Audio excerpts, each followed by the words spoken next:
embraced because the disease is all this debt-financed consumption. The cure is that we stop consuming and start saving and producing again, and that's a recession. And sometimes, medicine tastes bad, but you got to swallow it. Art Laffer, you hear him? He says the consumer is going to slow down in order to rebuild the savings.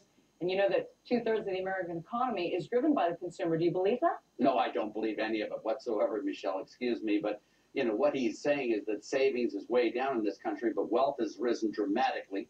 The United States economy has never been better shape. There is no tax increase coming in the next couple of years. Monetary policy is spectacular. We have freer trade than ever before. And not only that, but there are no incomes policies things here. I think Peter's just totally off base, and I don't think it's going to be. I just don't know where he's getting his stuff. Well, one of us is off base, but it's definitely not me. It's not wealth that's increased in the last few years. We haven't increased our productive capacity. All that's increased is the paper values of our stocks and real estate. But that's not real wealth, no more than the Nasdaq was wealth.